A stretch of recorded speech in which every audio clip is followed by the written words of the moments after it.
Je vous propose de commencer par monsieur Jean-Jacques Fouché, qui représente le parti Debout la France. Bonjour monsieur. Bonjour. Alors, on ne s'engage pas en politique pour rien. On a toujours chacun ses propres raisons. Quelle est pour vous la finalité de la politique et quelles sont les raisons pour lesquelles vous êtes engagé?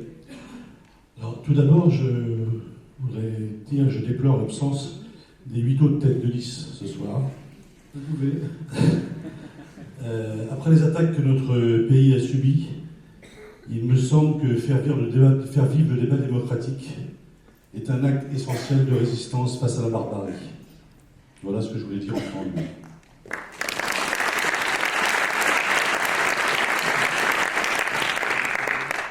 Alors la politique, pour nous, à Debout la France, ce n'est pas un métier, c'est un service.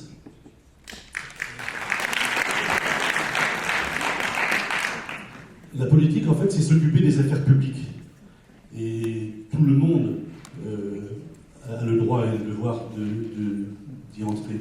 Notre liste, d'ailleurs, nous, est composée à la quasi-totalité de gens qui sont issus de la société civile. On n'a pas de politique professionnelle, ni députés, ni même ministres. Et la plupart s'engagent pour la première fois en politique. Donc c'est la défense du bien commun. Quelques-uns sont élus locaux, et on sait bien que les élus locaux le font par le souci de l'intérêt général, et donnent de leur temps, et ne recueillent en général aucune loi.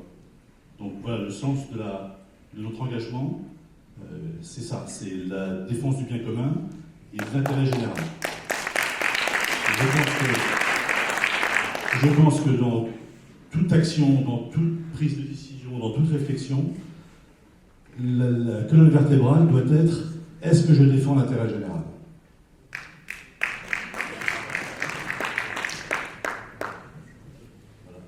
Merci. Alors, deuxième question. Vous aspirez à être président de région de Bretagne. Quel est votre projet et quelles sont vos priorités au sens général pour cette belle région? Alors, si vous voulez, notre priorité, c'est l'équilibre des territoires. On s'aperçoit qu'on a un déséquilibre entre l'Est et l'Ouest breton. On a un déséquilibre aussi entre les villes, les métropoles, les villes moyennes et les territoires ruraux. Et l'axe principal que nous défendrions, c'est cet équilibre territorial. Aujourd'hui, trop de gens se sentent délaissés, abandonnés. La misère n'est pas forcément là où on veut bien nous dire qu'elle est. La misère n'est pas que dans les banlieues, la misère elle est aussi dans les territoires ruraux. Et donc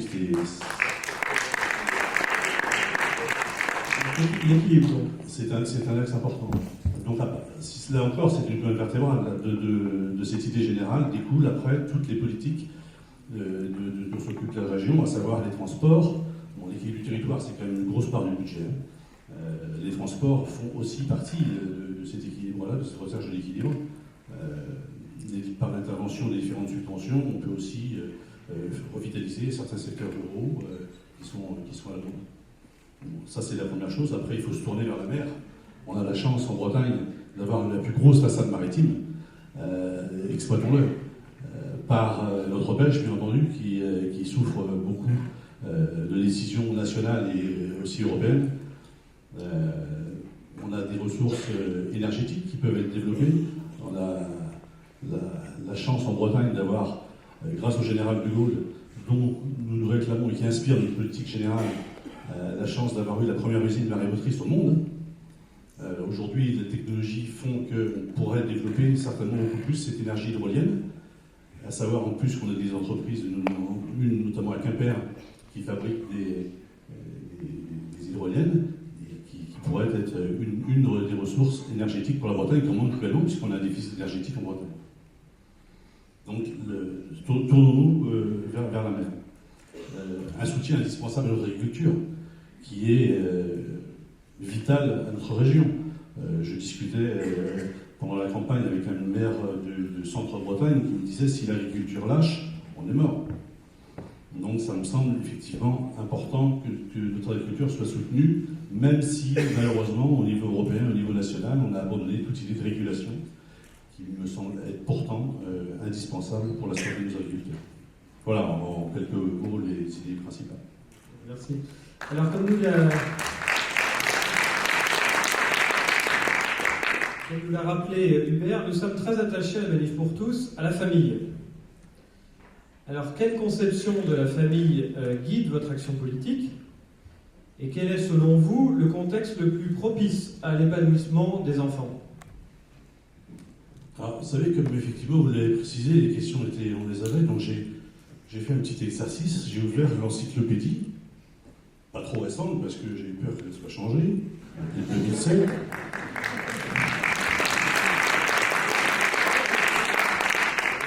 Et qu'est-ce qu'on lit à la définition famille? Ensemble formé par le père, la mère, ou par l'un des deux, et les enfants. Voilà. Ben ça, c'est effectivement une définition que je m'approprie et qui nous convient bien.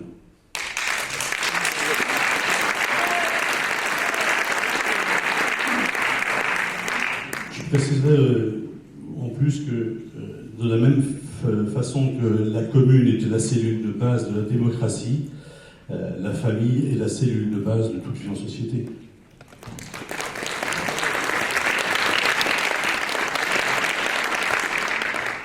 C'est pas non plus un hasard si la nouvelle organisation territoriale qui a été décidée et sous pression de l'Europe veut faire disparaître les communes. Et la première des incidences, c'est que ça fera aussi disparaître beaucoup de écoles communales, et qui est la base de l'instruction publique.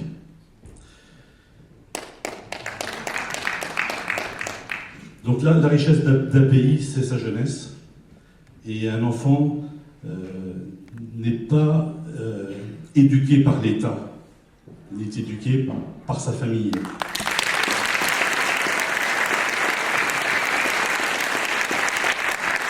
Le rôle de l'État, c'est d'instruire, ne pas éduquer. Voilà. Donc, voilà la conception que nous avons à Debout la France, largement partagée par tous nos militants, de ce que doit être la famille. Merci. Alors, vous n'êtes pas sans savoir que la famille est attaquée de toutes parts et que du coup, il y a un grand nombre de difficultés qui sont rencontrées par les familles. D'après vous et selon vous, comment analyser ces difficultés et quelles sont-elles d'après vous? Les difficultés sont de tous ordres. La première difficulté, c'est peut-être une difficulté financière. Dans la société, faisant que les deux parents, sont dans la plupart des cas obligés de travailler à l'extérieur, ça pose un sacré problème pour le suivi des enfants, notamment le suivi scolaire. Donc, cette difficulté financière, qui en plus est en train d'être aggravée par l'idée de mettre sous condition de ressources ces allocations familiales, bien que ça ait déjà été commencé, parce que depuis 1996, le Premier ministre, qui aujourd'hui voudrait bien être président de la République, M. Alain Juppé, a été le premier à mettre les allocations pour jeunes enfants sous condition de ressources, et a ainsi fait que 100 000 familles ont été pénalisées.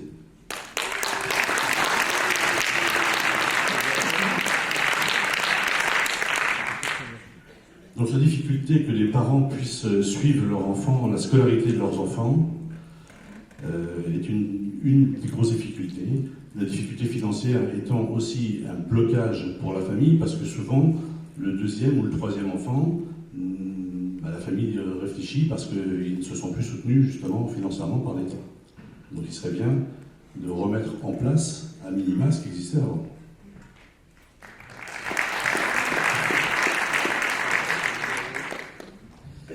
Alors, donc, ça me donne un petit coup de main pour ma question d'après, puisque vous parlez de difficultés financières. Quelles sont vos propositions pour la famille dans le cadre régional? Par exemple, est-ce que vous accepteriez de créer un pass-famille pour faciliter la vie quotidienne en matière de transport, d'installation sportive, d'événements, de culture et de loisirs? Ou alors, autre sujet, pas strictement financier, est-ce que vous accepteriez de créer une commission spécifique à la famille à la région, qu'on pourrait appeler commission pour la famille et pour l'enfant, et qui aurait un rôle transversal, à condition bien sûr qu'elle ait un budget dédié, sinon ça n'aurait pas beaucoup de sens.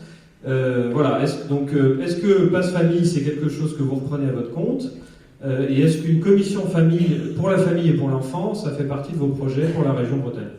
Alors le Passe Famille, oui, c'est une bonne idée. C'est en fait un petit peu ce que la carte de famille nombreuse qui existait dans le temps, qui a été supprimée.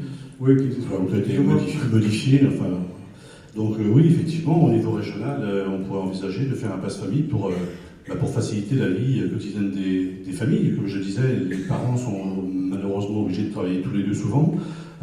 Donc ça complique effectivement pour les sorties, pour emmener les enfants à droite, à gauche, etc. Donc oui, tout ce qui pourrait être fait pour aider la famille doit être fait.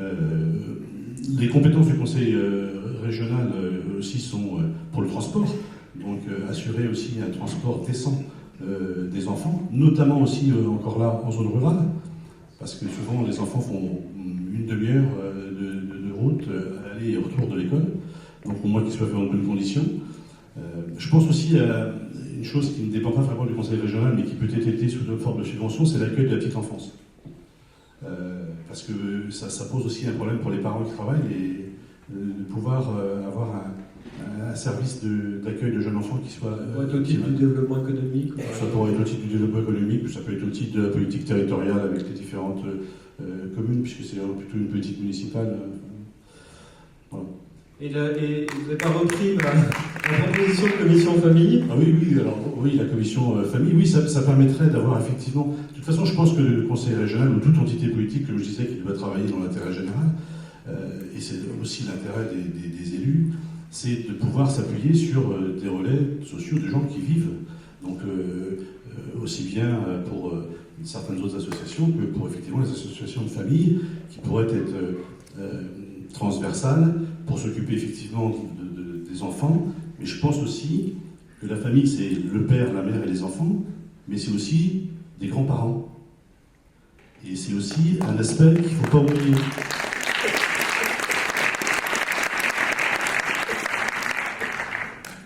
Merci. Alors, on va parler de questions un peu plus précises. Est-ce que vous vous engagez en tant que potentiel futur président de la région à assurer l'égalité entre les enfants? Je pense au public et au privé en matière d'éducation, puisque la région finance lourdement les lycées, les cantines scolaires et les transports scolaires. Alors oui, évidemment, ça me paraît d'évidence qu'il faille assurer l'égalité entre le public et le privé. Ça, voilà, il n'y a pas d'explication. On peut applaudir. D'autant plus que je crois que le coût unitaire dans une école privée est inférieur à une école publique. Donc dans le respect de la loi, vous vous engagez à assurer l'égalité entre public et privé? Oui.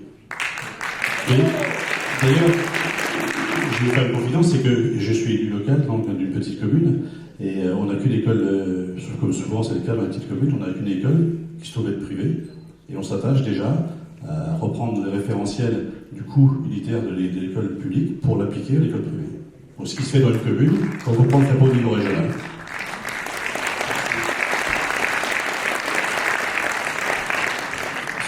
Cependant, je pense quand même qu'au niveau... Alors là, c'est pas une politique régionale, mais c'est une politique nationale. Je pense qu'on aurait intérêt à avoir une école publique et un service public, donc, de qualité. Parce qu'aujourd'hui... Ça va être dur de vous contredire. Aujourd'hui, on est en train de démolir l'école en général, pour des raisons idéologiques, par des programmes scolaires qu'on ne veut plus enseigner, histoire, tout ça de matière, qui font que les parents ont donc du mal à suivre la scolarité, et en plus de ça, on crée de l'inégalité en prenant l'inverse. Parce que l'école doit être l'ascenseur social. Et une école publique de qualité est aussi indispensable dans le pays.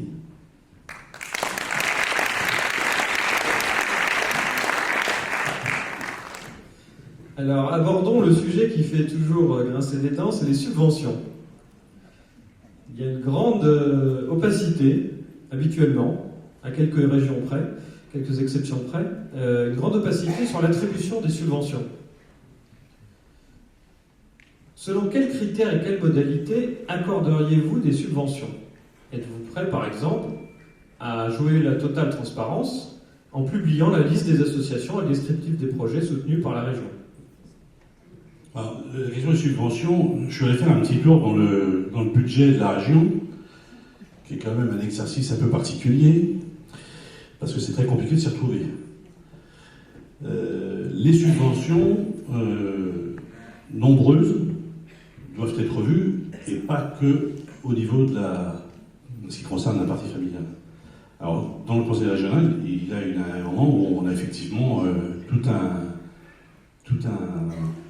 listing de subventions qui donne, ça existe déjà pour la région, quand même, il faut être clair. On ne sait pas trop à quoi ça se rattache, parce qu'il y a des fois des noms qui sont un peu bizarres, mais il y a toute une liste de subventions avec les sommes qui sont données. Je pense effectivement que c'est indispensable, là encore, hein, si on compare à des politiques locales, les budgets doivent énoncer les subventions qui sont données, les montants et à qui. Ça me paraît l'élémentaire. Donc transparence. Transparence. Ah oui. D'accord. Ça me paraît d'évidence. Et quels critères alors, si on. Alors, sur quel domaine? Toutes les subventions en général? Alors, le piège viendra à la question suivante. Donc, on va rester général sur cette question. Bah écoutez, je vais vous faire la réponse que j'ai fait au départ. C'est-à-dire que je crois que c'est pas une figure de style. Je crois que vraiment c'est le cœur du problème. Et c'est aussi pour ça peut-être que les gens se désintéressent de la politique de plus en plus, parce que ce respect-là n'est pas assuré, à savoir, est-ce que je suis dans le respect de l'intérêt général? Voilà, c'est la colonne vertébrale. Ça, c'est votre critère. Et là, pour la subvention, est-ce que je suis dans l'intérêt général? Est-ce que je ne suis pas en train de favoriser un copain?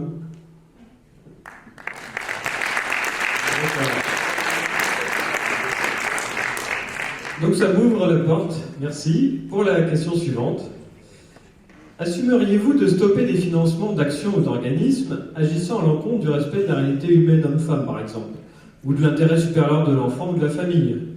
Par exemple, on a des exemples de régions qui financent la promotion de la GPA, ou d'autres régions qui financent des associations LGBT qui font du lobbying pour la PMA sans père. Est-ce que vous assumeriez de stopper ces financements, ou est-ce que vous diriez pour l'instant c'est fait, on verra plus tard? Ce qui est souvent l'habitude, la réponse qui est donnée par les nouveaux arrivants. Non, je pense que notre position à Debout la France, elle est claire sur un certain nombre de choses, dont ce pourquoi nous sommes ici ce soir. Debout la France est toujours prononcé pour la réécriture, avec l'approbation de la loi Taubira et d'une réécriture d'une nouvelle loi qui pourrait organiser l'union civile, telle que Nicolas Dupont-Aignan voulait le faire, union civile et non pas mariage homosexuel. Donc ça, c'est des choses qui sont parfaitement claires. Nous voulons aussi que soit abrogé ce fameux décret qui reconnaît que les enfants nés à l'étranger d'une GPA soient automatiquement reconnus. Parce que ça ouvre. On appelle la circulaire Taubira. Oui, absolument. Parce que ça ouvre la porte, effectivement, à des localisations. Oui, effectivement. Ouais.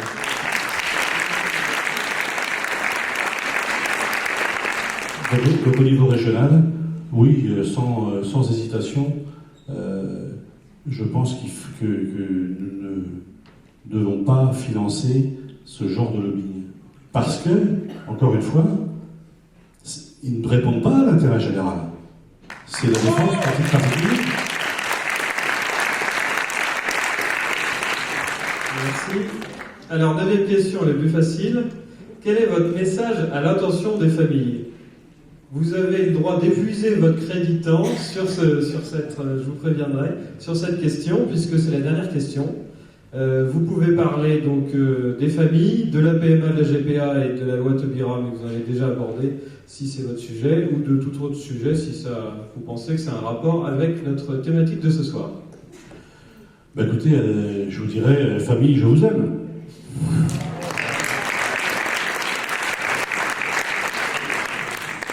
La famille, comme je disais, c'est la richesse d'un pays. La richesse, c'est sa jeunesse. Donc le soutien aux familles est important. En France, on a eu traditionnellement ce soutien-là. Et depuis effectivement une bonne trentaine d'années, on va vers un moins de soutien à la famille pour des raisons idéologiques. On veut absolument faire des économies et on veut se calquer sur l'Allemagne, qui, l'Allemagne, pour d'autres raisons, n'a jamais eu de politique nataliste. On peut la comprendre, puisque après le nazisme, ils ont abandonné toute politique nataliste. Et donc, ils préfèrent recourir à l'immigration, on l'a vu, pour pouvoir remplacer la main-d'œuvre. Et effectivement, économiquement, ça leur coûte beaucoup moins cher, puisqu'ils n'ont pas toutes les structures d'accueil à créer. Voilà. Donc nous, on a une tradition complètement différente, et il faut que cette tradition perdure. Il faut donc soutenir les familles pour qu'au contraire, le renouvellement des générations puisse s'assurer pour qu'on puisse effectivement avoir les moyens et de prospérer notre pays et d'entretenir nos aînés. La famille, c'est un rempart contre l'exclusion, contre la violence. La famille, elle protège, et donc elle doit être protégée.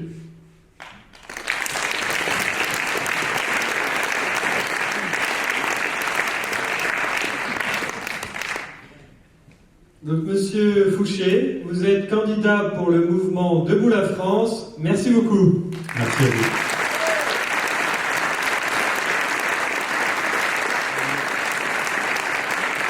On a la chance de serrer la main, de l'embrasser Ludovic de La Rochère.